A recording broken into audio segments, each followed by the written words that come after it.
अस्सलामुअलैकुम नए फैमिली। आपने माहुडन लेक पे खूब इंजॉय किया। अब हम आपको लेके जा रहे हैं झील सैफुल्ला पे। वो भी बहुत खूबसूरत है। वहाँ पर नेचुरल ब्यूटी इससे भी ज़्यादा है और जो लोग हजूम से दूर सिर्फ नेचुरल ब्यूटी को एंजॉय करना चाहते हैं वो जगह उनके लिए परफेक्ट है। पर वहाँ के रास्ते जो हैं वो थोड़े से ज़रा ट्रिकी हैं। किसी अनाड़ी ड्राइवर के साथ वहाँ तक का सफ़र नहीं कीजिएगा और गाड़ी भी आपकी प्रॉपर 4 व्हील ड्राइव होनी चाहिए, वरना रास्ते में फंस जाएंगे और फिर सारा सैर का जो मज़ा है वो हो जाएगा किरकिरा। ये देखें पानी का कितना खूबसूरत सा एक रास्ता था जिसे हमने क्रॉस किया। इस तरह के बहुत से पानी वाले रास्ते झील सैफुल्ला तक आते हैं। ये देखें दरिया बलखाता हुआ जा रहा है और अब हम ऑलमोस्ट झील के पास तक पहुंच चुके हैं। वो देखें यहाँ पर भी खूबसूरत सी आबशार वहाँ से गिरती हुई नज़र आ रही है और ये बिल्कुल झील सैफुल्ला के करीब आ गए। और ये देखें मैंने कहा था ना कि अनाड़ी ड्राइवर के साथ नहीं जाइएगा। यहाँ पर भी 2 एक अनाड़ी ड्राइवर थे और एक गाड़ी भी छोटी थी, तो यहाँ पर दोनों चीज़ें गई फंस। ना अनाड़ी ड्राइवर इसे आगे गुजार सकता था और ना वो छोटी गाड़ी इस पानी को क्रॉस कर सकती थी, क्योंकि झील सैफुल्ला तक जाते हुए इस तरह के 2-4 रास्ते पानी के गुजरने पड़ते हैं। तो अनाड़ी ड्राइवर के साथ बिल्कुल सफ़र ना कीजिए। लोकल और तजुर्बाकार ड्राइवर हायर कीजिए ताकि आपको कोई मुश्किल कोई परेशानी ना हो। काफ़ी देर तक हम रुके रहे। ये गाड़ियाँ निकलती तो हम भी आगे जाते, यहाँ से क्रॉस कर पाते, पर ये गाड़ियाँ कैसे निकलें। फिर लोगों ने मिलजुल के उनको क्रॉस करने में मदद दी। कैसे की ये देखिएगा ज़रा। हमने अपने ड्राइवर से कहा कि भाई आपके पास रस्सी है तो बांध कर इसे पीछे खींच लो ताकि ये मुश्किल से निकले, पर वो बोला कि आज मेरी रस्सी जो है वो गाड़ी में मौजूद नहीं। तो एक और चीज़ याद रखिए कि जब आप लंबे सफ़र पर जाएं तो गाड़ी की किट और रस्सी वगैरह इस तरह की बहुत सी ज़रूरत की चीज़ें जो हैं वो आपकी गाड़ी में मौजूद होनी चाहिए। खैर ये गाड़ी काफ़ी देर तक फंसी रही।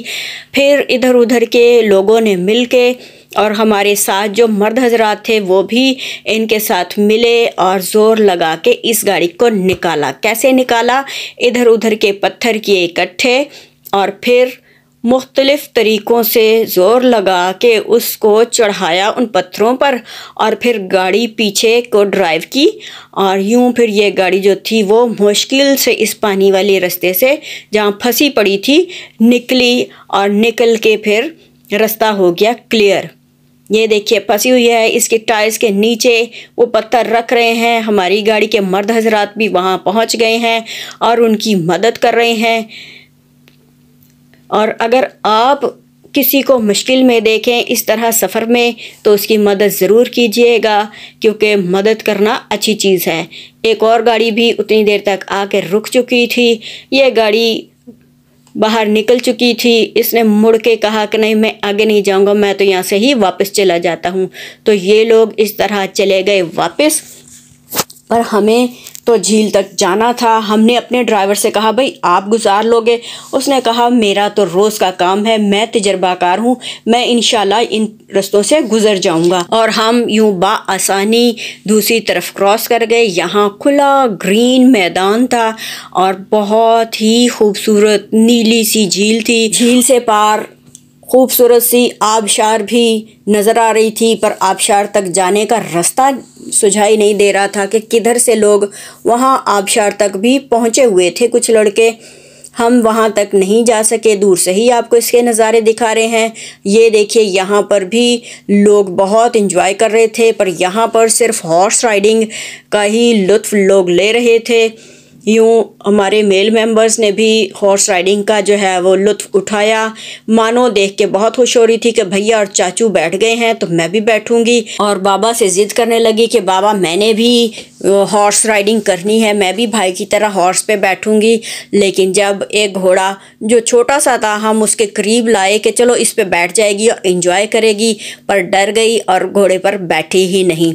हम लोग एक तरफ घूम फिर के बैठ गए। यहाँ एक छोटा सा 10-12 साल का बच्चा अंडे बेच रहा था। सर्दी में बार बार आके कह रहा था कि मेरे से अंडे ले लो, मेरे अंडे बिके नहीं हैं, थोड़े से रह गए हैं। मैंने अनीस भाई से कहा अनीस भाई ले लेते हैं। उन्होंने कहा नहीं, ये ऐसे ही बेवकूफ़ बनाते हैं, इसके बहुत से अंडे बिक चुके होंगे। मेरे कहने पर उसके सारे अंडे ले लिए और हुआ भी कुछ ऐसा ही कि 5 मिनट बाद ही वो बच्चा दोबारा थर्मस में अंडे लेके बेचने के लिए आ गया। अनीस भाई ने मेरी तरफ देखा और हंसे के देखा, है ना वही बात। तो ऐसे धोखा देना नहीं चाहिए। अपना अपनों का ख्याल रखिएगा, हमारी वीडियोस देखते रहिएगा। वीडियो पसंद आई हो और वीडियो का आज का मैसेज अच्छा लगा हो तो शेयर ज़रूर कीजिएगा और कमेंट करके बताइएगा कि हमारी वीडियोस आपको कैसी लगती हैं। Take care, thanks for watching.